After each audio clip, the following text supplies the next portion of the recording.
figuring out new technology is funky. Yes. So. All right. Ta-da! Hello.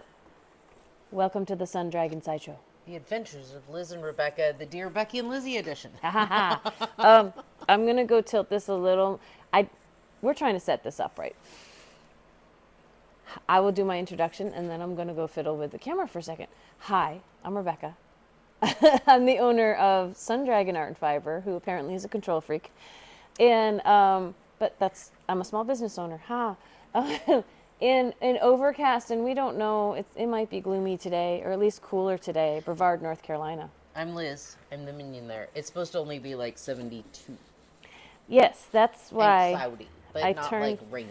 I'm just going to do like the littlest little, like that. Okay. Are you okay? I'm fine. Am I going to be okay? I don't know. That remains to be seen. I feel a little better. Okay. I could have moved it further. The old thing we had that like, I got to take my hair away from the microphone. The old thing that we had that that had this like easily adjustable, but that meant the littlest thing did the biggest thing for us. I'll just come in closer to you. Hi, it's Dear Becky and Lizzy, and I'm gonna move this here so my hair can come down and I won't feel self-conscious about it. Haha. And we have like 3 questions, right? We have 3 questions. Okay. So, and I brought over some mindless knitting. Let's see how this goes. Ha ha ha ha. It will probably go poorly. Anyway, go ahead. First question. Store points. I am fairly new to the store and saw on my receipt in my box that I have 16 points at the store. I'm not finding anything on the website to show what those are or the rules about points. If that is a good topic for the Thursday questions, great. If not, you can reply and to let me know. Okay, this is going to be a fun experiment because I'm way far away from filming, but I still have my mic on. Oh. I am printing out a receipt, a random receipt, and I'm bringing over some stuff. Do you want to start? So, the way our points work is you have a card. We handwrite the cards, hand stamp the cards, whatever. Our rewards cards. We keep them here at the shop. So when we send out packages, we mark your card for how many points you have, and we write that on your receipt and send that out to you. It is explained on our main website under Dragon Dollars. It is not necessarily explained on the online shop. But before we show off the fun little cards that everybody used to get and have to carry around, and now we keep at the shop because COVID and germs at the beginning, and now it's just easier for us. This is a sales receipt. Everybody gets this in their packages, and this is what the person was probably referring to when they said, hey, on my receipt there was something about like, what? Because we handwrite on the receipts in this empty space here how many points you have on file with us. And I'm kind of doing this backwards, but this is what's in my hand right now. At the bottom, there's lots of stuff written at the bottom about return policies and things like that. But right at the top here, it talks about Dragon Dollars. And that is exactly what Liz is explaining. It says, Dragon Dollar rewards cards. 1 stamp earned for every $10 before tax. 24 stamps equals $25 shop credit, redeemable in shop or by contacting the shop. It's the first little paragraph. I know, there's a lot of writing on our receipts. It's the first little paragraph right under where your totals are and where we write our stuff. So it is there, but it's good for us to be able to point it out. And this is what our little rewards cards look like that we keep in the shop. Your name goes here, and these are the spots we fill up with stamps, and there's 24. And the back was all nicely made so that originally you would get a little folded card like this you could put in your wallet when you visited our shop. And in the before time. In the before time. Isn't it a great marketing tool? And we have our location and everything printed on the back. And this is so great. It can go in your wallet. And then people would forget it, especially if they're part-timers or even if they're not, and we'd no, start we had a new lots of card. locals with We had like a lot of 5 locals, cards. yeah. And then, you know, they would have to bring them all in together and get them compiled, or we start a new card like every time. And then it was like, oh, I have to look through another thing in my wallet. I have so much in my wallet. So I changed wallets. we just keep them on file like this, unfolded with your name on it. We have a whole, like, if we had time and energy, I would take you over. It's like our card catalog, you know. It's about this big. I can go get and it. sits. Do you want to bring it over? Yeah, because it's impressive. It's in its 4th growth. Okay, and it's almost time for a 5th I will growth. explain, and you can see when Liz brings it over. We had these little long cupcake boxes for kits, and for now we use them for Surprise Me sale bin support boxes. I don't know how many of that size we have anymore. This was a box that I Okay, rebuilt. well, so we started with one, and then we kept adding on as more people, as we were taking cards off of people and making new cards. And this is our current size. Let me just move these guys out of the way. This is what's back behind the counter right now. Let me move this stuff. Move your thing. We can go da-da. Oh, da-da. It is alphabetical. We have empty cards up in the front. We have cards left to be filed back away.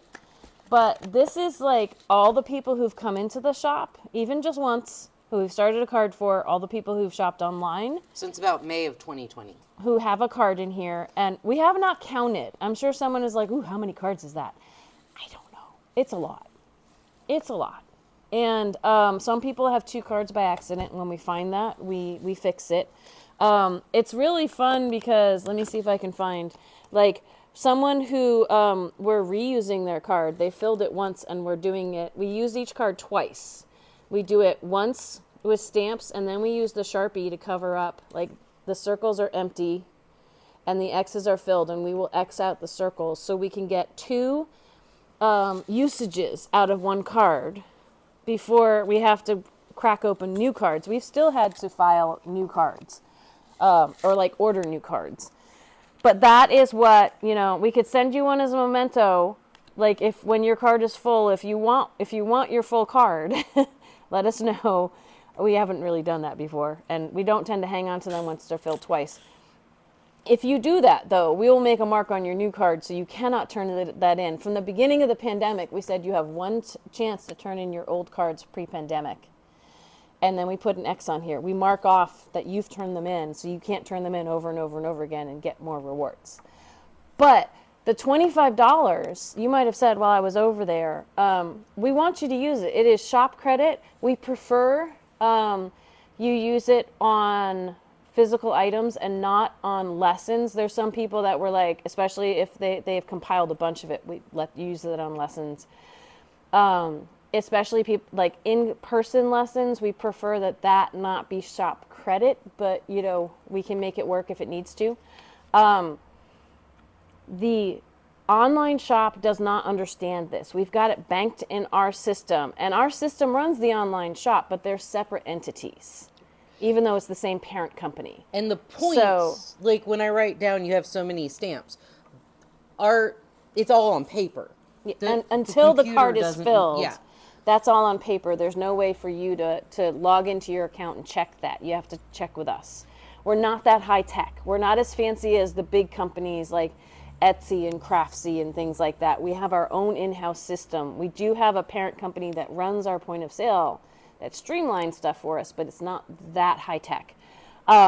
We can bank, when you fill a card, we can bank that $25 under your name in the point of sale here. It doesn't translate into the online, like online shop feeds information into our point of sale so we can fill orders. And our inventory doesn't get too out of whack. Some of you know it gets a little out of whack. But it doesn't reciprocate the other way when we talk about credit. However, you can still spend that credit even if you live far away. We have a lot of customers who do this. So anyone who's a tourist who says, wait, I have shop credit, either from returning something or filling a card, what good does that do me? I don't live here. Just call us. say, I want to buy this. I saw this on your shop website. I want to use my credit for part or all of it, and we can run it through the phone. We can do the order here. So we have a lot of customers who shop far away from us who use their shop credit quite often, whether it's for returned items or for the credit they have built up by being a great customer with us. We've had people save up credit to buy a sweater. Yeah, without giving us anything. And if you spent enough money on the front end to have that happen, all the more power to you. There's a joke going around that when somebody looks at their credit and they've saved up for a few months, they're like, "Ooh, I could buy the shop." I'm going to tell you something right now. There are 5 people that, oddly enough, are all low. No, one of them's not. Yeah. Who are our top credit that holders. Have over $300 worth of credit. I'm just going to throw out a number. Yeah. All 5 of us, if we pooled our credit together, don't even have enough to buy a 10th of the shop. Mm-hmm. So it's a funny joke. And, yesterday I looked at my credit and I went, "Ooh, I've got enough to buy the shop." No, because it's no not, way. But we love, and if you wanted to only use, like you get $25 of shop credit. If you wanted to use $10 of that and save the rest for later, you could say, just knock $10 off my credit, and then I'll pay for the rest. Totally fine. We had somebody come in yesterday who was like, "I just need a pair of needles. I have credit." Rebecca said I could not, just like knock little bits off here and there. I'm like, well, just take your needles off your credit instead of, Totally fine. Yeah. Yep. Sometimes we've contacted people who've accidentally picked shop pickup instead of paying shipping fees, and they're far away, but they have credit, and we just knock the $5 of shipping off their credit.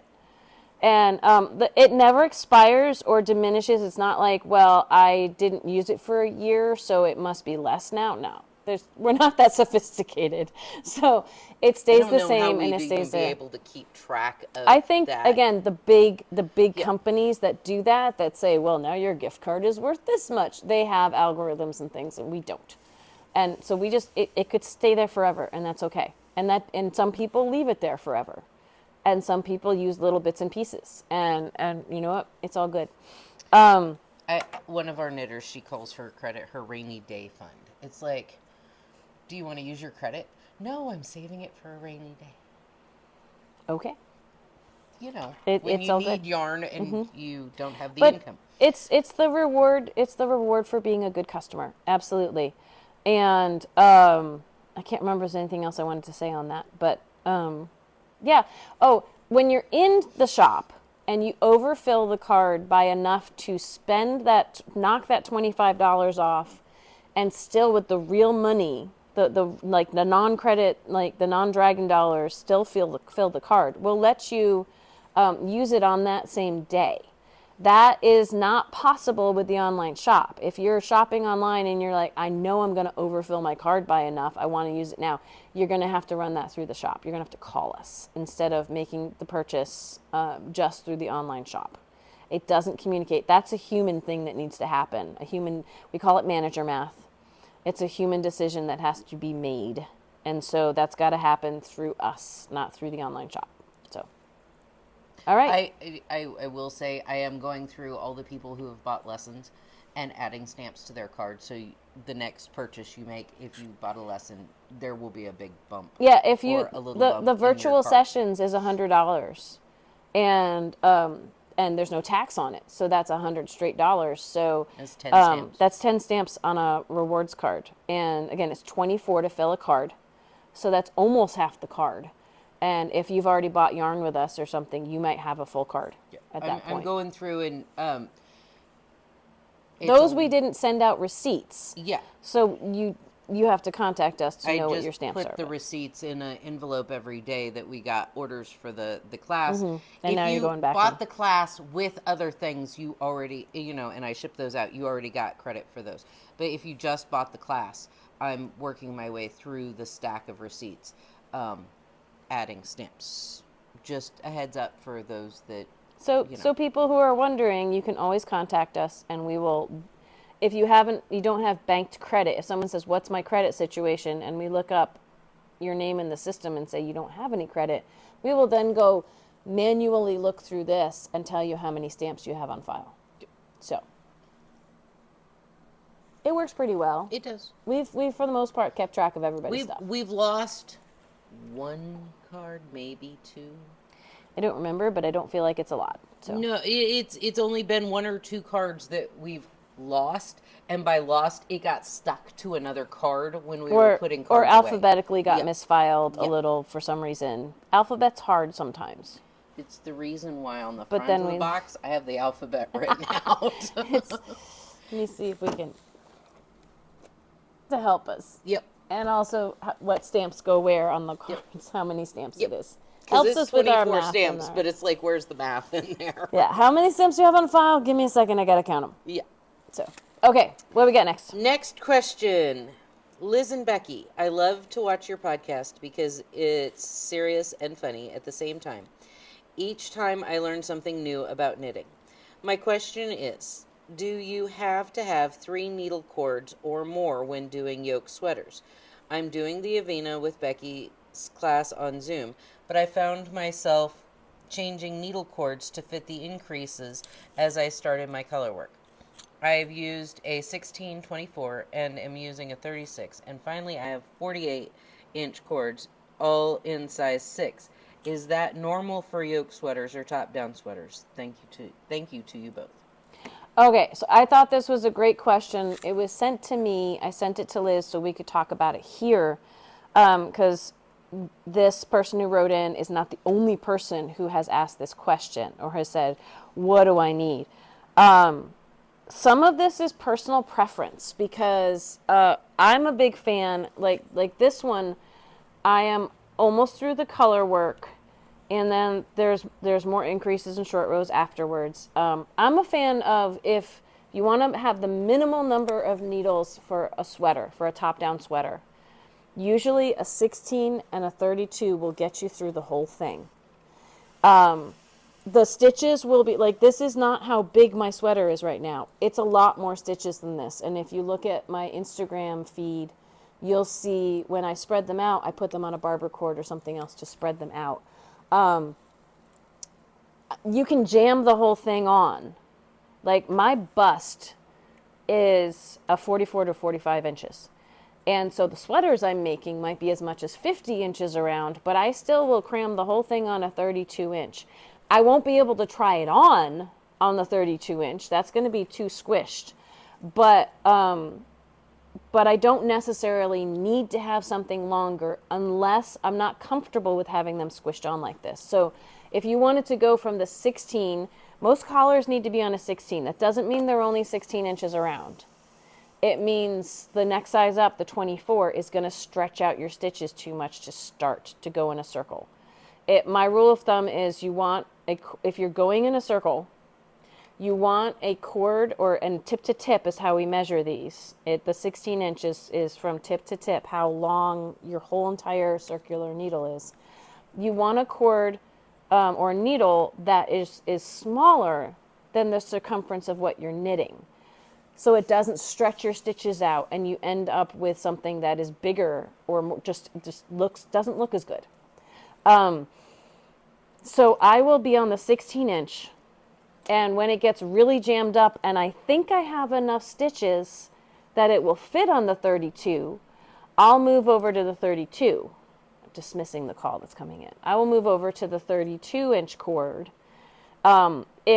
If I try to get onto the 32 inch cord and my stitches are still really stretched out, you have a choice there. If you have the needles or you want the needles, you can go to a 24 first and then to the 32, or you can just get them back on the 16 and they'll be kind of jammed up on there. But that's a comfort level thing. Like, I like to go from the 16 to the 32, and then I pretty much hang out on the 32. I could go up to the 40 or the 48. Sometimes it's hard to navigate the stitches around with a longer cord, even though they might fit more comfortably on that. I tend to make a lot of my sweaters on a 16 and a 24. So you have them super jammed up on the 24. I don't mind that because 24 is shorter than this. 24 is shorter than that. But like for me, when I go like this, they're already up on the other side instead of going, trying yeah. It's a personal preference thing. So like if I'm doing a ranunculus, I could do the entire ranunculus because I do the 90 stitches. It'll go around a 24 cord. So I could do the entire thing on a 24. It's when you want to look at it and see it and see what's going on, or try that it you on. might need the barber cord or a bigger needle. Or a longer needle. A longer, yeah. So you absolutely can, for comfort's sake, especially if having them all jammed up, if more stitches on the needle, potentially a chance of them popping off the needle more. But they'll fit. You can jam a lot more stitches onto the needle than when you're wearing it you would feel comfortable having in that space. But if you're worried about them popping off or you want to really see what's happening, you may want to transition through more needles. To answer, is this normal? Some people will go through all the different needle lengths, and sometimes that's the cord lengths, and sometimes that's why they have an interchangeable set. They can just change the length of the cord and only have the tip to like change off of the cords. I usually, when someone is trying their first sweater, I don't want to upsell them. Like, I could sell more needles. Wouldn't that be great? But I know it's a really big expense to make a sweater. So I will say, okay, minimum number of needles needed is if they're asking for, say, 2 sizes of needles, like a 6 for the collar and all the cuffs, and an 8 for the main part of the body of the sweater. They'll usually say you need the smaller one to start. You need the 16-inch to do the collar. You also need a 16-inch for your main needle, so 6 up here and an 8 down here, because it'll still be relatively tight around your needle when you get off of the ribbing. But then you'll have the ribbing back down at the bottom, so a 16-inch might not be enough. You might also need a longer cord for your cuff size, and you'll need a longer cord as your stitches get more numerous for the body. So, and then they might talk about like double points for the sleeves and things. I usually say, okay, minimum number of needles for a top-down sweater, 16 and 32-inch needles, cords, however you want to describe them, for your cuffs and your body can potentially get you through the whole sweater. So that's 4 sets of needles for the entire sweater. Because what I would say is if you feel comfortable with it, for the sleeves will be a smaller circumference knitting, but might be a little, if they're too tight for the 16-inch, rather than double points, you can use your 16 and your 32. I know they're very different lengths, to do 2 circular needles for small circumference knitting on your sleeves. So, that, again, instead of having a 16 and, say, a 32 for your cuffs, and then a 16 and a 24 and a 32, and possibly a 40 or a 48 for your body. If you're uncomfortable with having that many stitches jammed up on your needles, you may want to invest or use longer cords, longer needles, and have more needles in your repertoire for that. But you don't have to. I think when people write patterns and list out the, hypothetically, 40 sets of needles that you're going to need. She's exaggerating. For yes. the thing. Mm-hmm. It's a lot like cooking recipes or whatever, where it's like, okay, you're going to need a cheese grater, and you're going to need a zester, and you're going to need all the gadgets. When a lot of people have already figured out you don't need all the gadgets, but they're listing them there just because somebody has all the gadgets. Well, and for my my equivalency to that for this sweater is, okay, do I need the quarter and the half and the 3/4 Yeah. and the cup, you know, and like it's like you could do it all with the quarter or the half and like, you know, measure multiple times. Yeah. Like you can do that with fewer amounts of supplies. Yep. Because if you're starting fresh on this sweater and you're buying the yarn and the needles and the pattern, and that can add up to be a lot. Try to keep in mind that these needles can be used on other things. So these needles won't necessarily be a cost that you have to invest into the sweater every time you make a sweater.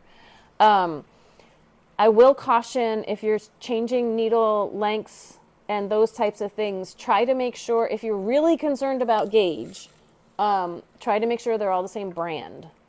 So, well, I've got this length cord in a Chaogu and this length cord in a Knit Picks and this length cord in a Likey. Especially if it's wood to metal, that can change your gauge. That can change how something comes out in the end. So testing with one set of 7s and saying all 7s are going to work for this, it may not throw it off a whole lot, but it can change your gauge. So I like to try to make sure I'm using all the same brand or material, like brand and material in my needles when I'm doing this. So it's one of the reasons why it's maybe for double points, you might want to do the 2 circular as well. Sleeves, honestly, if the gauge is a little different than your body, it's probably not going to make the sweater like a miserable failure. So. And this week I've talked to different knitters, and one knitter's like, I always go down a needle size for my sleeves, and another knitter's like, I always go up a needle size for my sleeves. And that's personal preference. That's personal preference. It could be they read it in a pattern somewhere, and that's now what they do because they like how the result came out.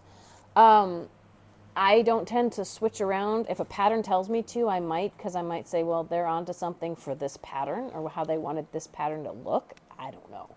So we're still learning stuff as we go too.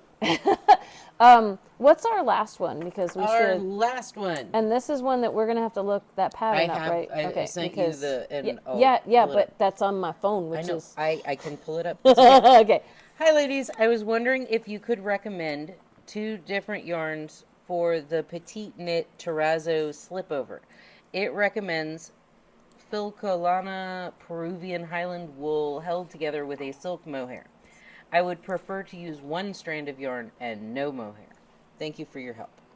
Let me go to here and it's a trend lately to have a pattern where they're like hold a yarn with a mohair, and the mohair almost counts as, even though it's a lace weight, it almost in some patterns counts as a fingering weight because it's so fluffy. But if you hold, like, say, a fingering weight with a mohair, it almost takes you to a DK. And it's thinner and fuzzier and softer, but still really warm. And I've done a pattern that said fingering weight and mohair, and I've just done it with a DK. And I've enjoyed how it came out. It's not fuzzy, but I've enjoyed how it came out.